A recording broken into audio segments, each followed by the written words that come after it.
Desde o início da Revolução Industrial, a queima de combustíveis fósseis é crescente.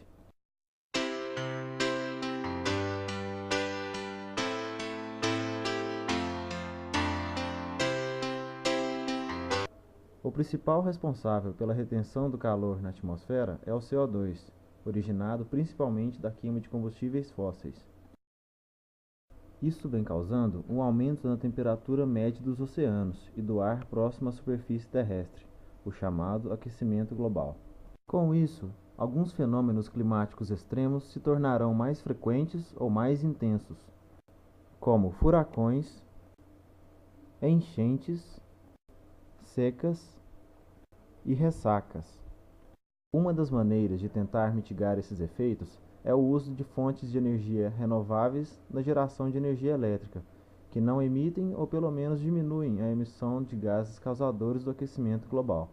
O uso de energias renováveis diminui a dependência da sociedade aos combustíveis fósseis e também o impacto ambiental comparado às energias que utilizam esse mesmo tipo de combustível. Para nos dar mais esclarecimentos sobre o assunto, convidamos o professor e engenheiro Celso Figueiredo, consultor e doutor na área de meio ambiente, a nos conceder uma entrevista. Boa tarde, professor Celso. Boa tarde. Professor, nos dias de hoje, o aquecimento global e o aumento da geração de lixo têm prejudicado e muito o ambiente que vivemos. A que o senhor atribui esses fatos? Certos tipos de eventos que acontecem, alguns são de natureza absolutamente involuntária. No entanto, efeitos como o aquecimento global, efeito estufa, produção exagerada de lixo, tudo isso tem a ver necessariamente com o ser humano, com o crescimento da população mundial. Hoje no planeta somos mais de 7 bilhões de indivíduos. O ser humano tem uma capacidade adaptativa muito pequena, biologicamente falando. Então, para ele poder se desenvolver, se sobreviver e principalmente aumentar o seu nível de conforto e desenvolvimento, ele busca a mudança do ambiente, tentando com isso melhorar a sua qualidade de vida. No entanto, essas mudanças geram sempre consequências, né? O aquecimento global, por exemplo, decorrente do aumento do efeito estufa, é princípio legal de que você está produzindo e queimando muito lixo, queimando muito resíduo, queimando resíduo de fontes normalmente não renováveis. Então, basicamente, todos esses danos ambientais é decorrentes da intervenção humana, seja com relação ao desmatamento, seja com relação ao efeito estufa, ao ataque à camada de ozônio, e como consequência eu tenho o desequilíbrio do ecossistema. E o desequilíbrio do ecossistema sempre traz algum tipo de dano. E esse dano acontece não só aos seres vivos de uma forma geral, mas acontece a todo o ecossistema, que tem que se reequilibrar, e nesse reequilíbrio é que acaba acontecendo esses danos, principalmente no caso em que nós estamos conversando sobre os seres humanos. Hoje falamos sobre o desenvolvimento sustentável e também sobre energia renovável. O senhor acredita que essa alternativa são uma boa maneira de minimizar ou até mesmo extinguir esses problemas? Com toda certeza, né? O que nós percebemos hoje é que grande parte dos danos ambientais são decorrentes principalmente da geração de energia através da queima de combustível fóssil. Não só energia elétrica, mas energia motora e outras formas de energia. Se nós buscarmos alternativas que realmente minimizem os danos ambientais, e nem todas as alternativas que hoje consideramos como renováveis vão buscar essa minimização, teremos, obviamente, um desenvolvimento mais sustentável, né? Existem muitas alternativas hoje, algumas delas tecnologicamente ainda carecendo de um mais aprimoramento, e existem alternativas que nós utilizamos que, apesar de renováveis, precisam ser melhoradas para minimizar os danos ambientais. Existem alternativas como, por exemplo, a energia eólica ou energia solar, que a sua utilização não reflete nenhum tipo de dano posterior.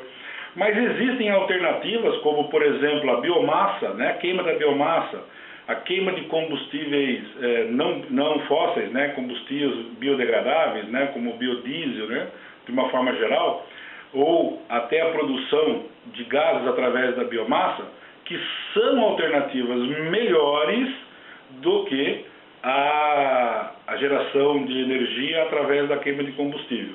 Mas também elas têm uma parcela de efeitos sobre o meio ambiente. O que nós temos que fazer é minimizar essa parcela. Se nós conseguirmos minimizar as parcelas decorrentes do uso dessas energias alternativas, mas que ainda são impactantes, com certeza teremos um desenvolvimento muito mais sustentável. Dentre as diversas fontes de energia renovável que até o senhor falou, existentes, na opinião do senhor, quais serão as mais vantajosas para a sociedade? Isto é, quais apresentam o melhor custo-benefício? Sem dúvida alguma, as que vão gerar melhor custo-benefício são aquelas que não gerem nenhum efeito secundário. Por quê? Porque o meu custo será apenas de geração de energia. Não precisaremos ter investimento em sistemas de contenção posterior, né? Por exemplo, se eu produzir energia através de energia eólica, né? Energia elétrica através de energia eólica, eu não tenho nenhum efeito posterior. Por quê? Porque é apenas o vento gerando esse tipo de energia. O mesmo vale para a energia solar. A energia hidrelétrica ou a energia gerada na biomassa, apesar de serem muito boas, muito melhores do que as energias utilizadas, por exemplo, na queima de carvão ou de combustíveis fósseis, ela gera algum efeito de segunda linha, vamos dizer assim, um efeito posterior, que é o quê? Os resíduos decorrentes da queima da biomassa ou da queima do biocombustível, como, por exemplo, também a necessidade que eu tenho de produzir condições de acúmulo de água para gerar energia elétrica. Gerar energia hidrelétrica através da água, ela tem um custo pequeno, um custo que nós podemos absorver com facilidade. O efeito da geração de energia é muito pequeno do ponto de vista ambiental. No entanto, para conseguirmos isso, precisamos criar grandes reservatórios, inundar áreas, e isso gera efeitos secundários muito grandes. Por quê? Porque eu vou ter alterações no ecossistema e esse ecossistema vai ter que se reequilibrar. Toda vez que nós, ao tentarmos obter algum resultado, criarmos um impacto ou criarmos uma alteração do ecossistema, com certeza absoluta, algum efeito secundário teremos. O que nós precisamos sempre é avaliar a questão do benefício-custo, minimizando esses efeitos secundários. O senhor acha que o Brasil está atrasado em relação a outros países na questão de uso de energias renováveis? Eu não diria que o Brasil está atrasado. Na realidade, o uso de energia renovável depende de muito investimento, né? O Brasil é pioneiro e ponteiro no uso de biocombustível, né? O Brasil foi o primeiro país do mundo a conseguir, em escala industrial e, consequentemente, comercial, a produção de biocombustíveis através do álcool. Hoje, a nossa tecnologia da produção de biocombustível, de biodiesel e de outros componentes, através de biomassa ou através de elementos naturais ou encontrados na natureza, é muito mais eficiente do que em muitos outros países que supostamente teriam condições tecnológicas melhores do que a nossa. No entanto, o que nós carecemos é de recursos financeiros, né?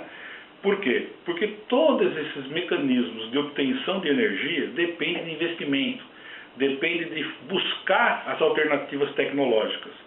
Isso custa dinheiro, infelizmente, muito, e nós carecemos desses recursos. Porém, conhecimento técnico e capacidade inventiva de produzir essas fontes ou buscar alternativas que permitam o uso dessas fontes, nós temos condições de fazer.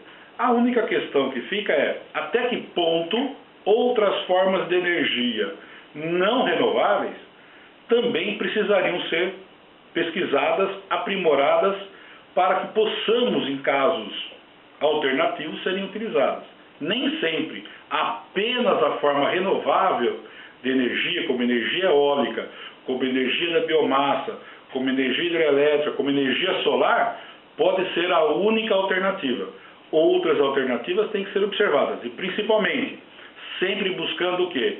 Mesmo que elas possam eventualmente gerar algum efeito danoso, que esse efeito seja analisado, estudado e, consequentemente, reduzido, minimizado. Eliminado é uma forma muito difícil de acontecer, né? Nós não conseguimos eliminar nenhum tipo de efeito secundário se você o cria.